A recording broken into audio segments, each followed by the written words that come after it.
Hello friends, welcome to my YouTube channel. आज हम discuss करने जा रहे हैं सबसे इम्पोर्टेंट टॉपिक,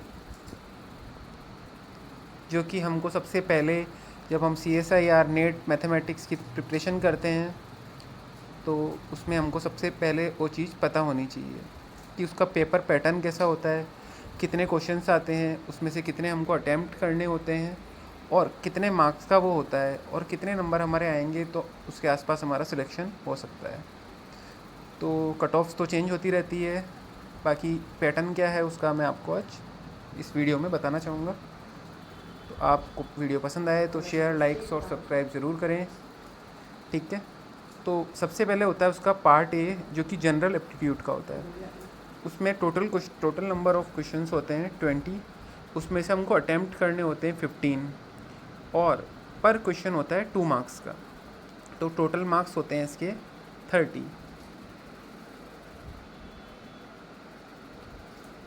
और नेगेटिव मार्किंग होती है एक क्वेश्चन गलत करने पर हमारे 0.5 मार्क्स कट होते हैं। तो इस पोर्शन में जो पार्ट ए है उसमें नेगेटिव मार्किंग है, कितनी है 0.5। अगर हम सारे ही क्वेश्चन सही कर लेते हैं तो हमको कितने मार्क्स मिलते हैं 30 मार्क्स, जो कि एक इम्पॉर्टेंट पार्ट है जिसको हमें मिस नहीं करना चाहिए।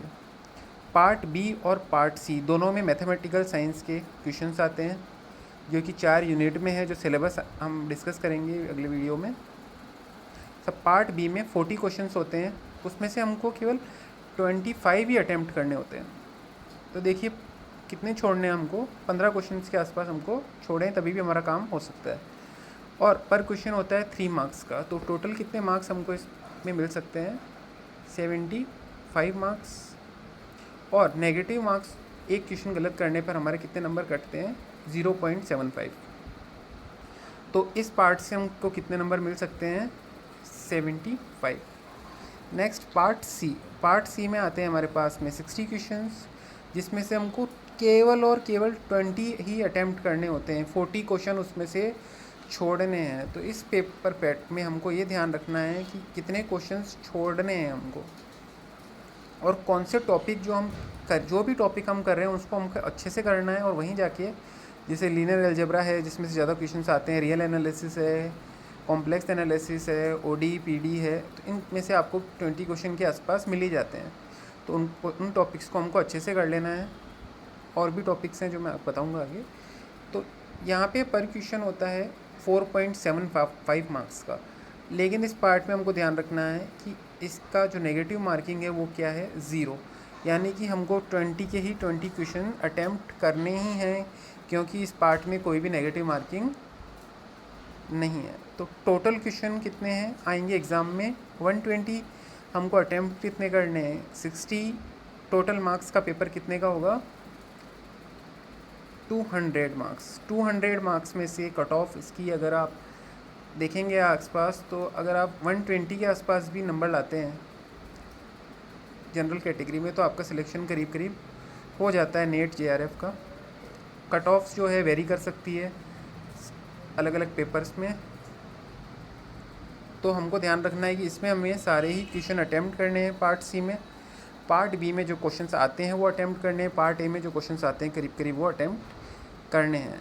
अब हम देखते हैं इम्पोर्टेंट कि शॉर्ट नोट्स आप हमारा चैनल सब्सक्राइब कर लीजिए, उस पर मैंने ऑलरेडी वीडियोस अपलोड कर दिए हैं कॉम्प्लेक्स एनालिसिस के तो मैंने अपलोड कर दिए हैं शॉर्ट नोट्स, और दूसरे सब्जेक्ट्स के भी शॉर्ट नोट्स जल्दी अपलोड करे जाएंगे, क्योंकि जो सिलेबस हम पढ़ेंगे एग्ज़ाम के लिए उस सिलेबस में से हम पूरी तैयारी कर लेते हैं, क्वेश्चन सॉल्व करते हैं, लेकिन शॉर्ट नोट्स हमको एग्ज़ाम टाइम में काम में आने वाले हैं। तो हमारे चैनल को सब्सक्राइब कर लीजिए, लाइक कर लीजिए और शेयर कर लीजिए, और उससे आपको नए वीडियोस भी कॉम्प्लेक्स एनालिसिस के तो ऑलरेडी 3 वीडियोस अवेलेबल हैं, जिससे आपका अच्छे से शॉर्ट नोट्स तैयार हो जाएंगे। आप उसमें खुद भी कुछ ऐड कर सकते हैं। थर्ड नंबर है PYQs सॉल्व करना बहुत ही इंपॉर्टेंट है, वो भी बिना देखे सॉल्व करें। आप इसको बिना देखे अगर आप इसको सॉल्व करेंगे तो आपको नॉलेज हो जाएगा कि आपको कितना आ रहा है। और इसके साथ ही मैं इस वीडियो को में इतना ही, और नेक्स्ट वीडियो में बताऊंगा और बातें। तो ये था हमारा पेपर पैटर्न। और भी कुछ आपको CSIR नेट मैथमेटिक्स से संबंधित जानकारी चाहिए तो आप मुझे कमेंट बॉक्स में लिखिए, मैं वीडियो बनाऊँगा इस पर। Thank you.